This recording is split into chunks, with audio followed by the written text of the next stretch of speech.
السلام علیکم دوستوں، تو آج کا ہمارا پہلا سوال ہے، اسلام کا پہلا حج کب ادا کیا گیا؟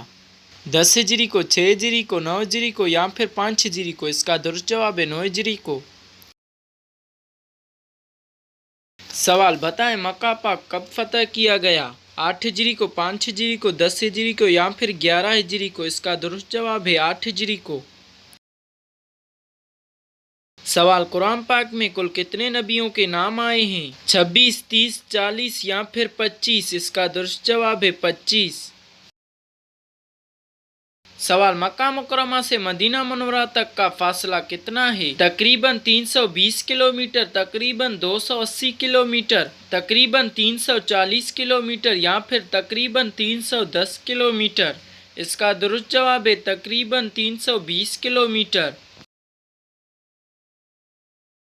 سوال، حضرت آدم علیہ السلام نے اپنے پہلے بیٹے کا کیا نام رکھا؟ عمران، نذیر، عبد الرحمن یا پھر اسلم؟ اس کا درست جواب ہے عبد الرحمن۔ سوال، وہ کون سے نبی تھے جو 12 سال کی عمر میں بادشاہ بنے تھے؟ حضرت یوسف علیہ السلام، حضرت نوح علیہ السلام، حضرت آدم علیہ السلام یا پھر حضرت سلیمان علیہ السلام؟ اس کا درست جواب ہے حضرت سلیمان علیہ السلام۔ سوال، کس نبی نے شادی نہیں کی تھی؟ حضرت اسحاق علیہ السلام نے، حضرت نوح علیہ السلام نے، حضرت عیسیٰ علیہ السلام نے یا پھر حضرت موسیٰ علیہ السلام نے؟ اس کا درست جواب ہے حضرت عیسیٰ علیہ السلام نے۔ سوال، اذان میں اللہ اکبر کتنی بار آتا ہے؟ 3 بار، 6 بار، 7 بار یا پھر 5 بار؟ اس کا درست جواب ہے 6 بار۔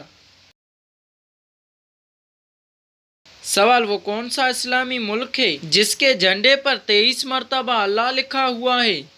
انڈونیشیا کے جھنڈے پر، ایران کے جھنڈے پر، بنگلہ دیش کے جھنڈے پر یا پھر ترکی کے جھنڈے پر؟ اس کا درست جواب ہے ایران کے جھنڈے پر۔ سوال، غار حرا مکہ سے کتنی دور ہے؟ 5 میل، 8 میل، 10 میل یا پھر 3 میل؟ اس کا درست جواب ہے 3 میل۔ اسی طرح کے ویڈیوز کے لیے ہمارے چینل کو سبسکرائب کریں اور بیل آئیکن کو دبانا نہ بھولیں تاکہ ہمارے آنے والی ہر ویڈیو سے آپ باخبر رہ سکیں۔